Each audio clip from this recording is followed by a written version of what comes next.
আপনাকে অন্যায়ভাবে ঠকিয়ে জিতে গেছে, তাই কিভাবে রিভেঞ্জ নেওয়া যায় সেটাই ভাবছেন।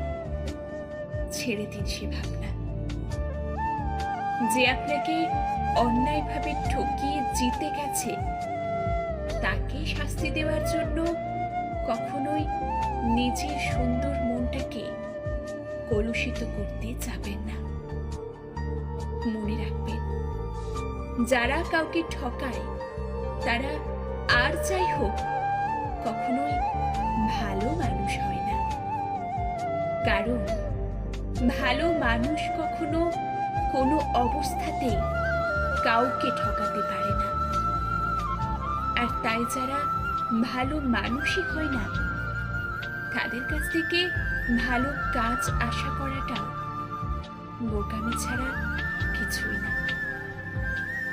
কিন্তু তাই বলে কি রিভেঞ্জ নিতে নিষেধ করতে চাইছি এটাই ভাবছেন?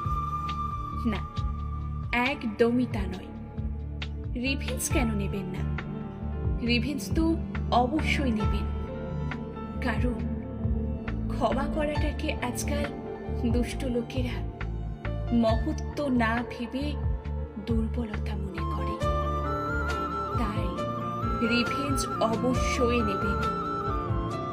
কিন্তু এই রিভেঞ্জ নেওয়ার পথটা একটু ভিন্ন হবে।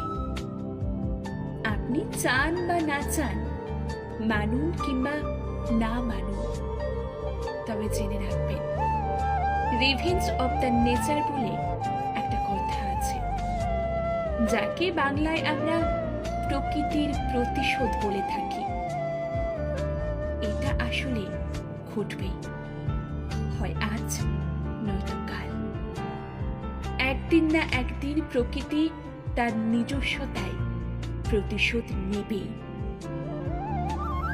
কখনো কখনো কেউ কাউকে ঠকিয়ে, কেউ কারোর সাথে অন্যায় করে ভালো থাকে বলেই আমরা বিশ্বাস করি যে যারা ঠকায় তারা ভালোই থাকে।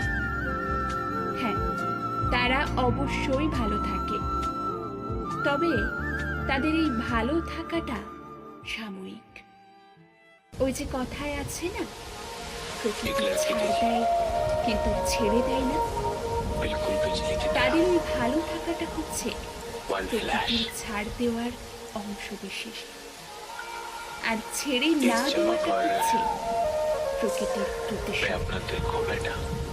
তাই কোনো রকম রাগ, ক্ষোভ, অভিযোগ, ঘৃণা না রেখে সবচেয়ে বড় রিভেঞ্জ নেওয়ার চেষ্টা করুন। আর সেই পন্থাটা হচ্ছে সবকিছু স্রষ্টার হাতে ছেড়ে দিন। দেখবেন তাতে সে শাস্তিও পাবেন আর আপনি শান্তিও পাবেন।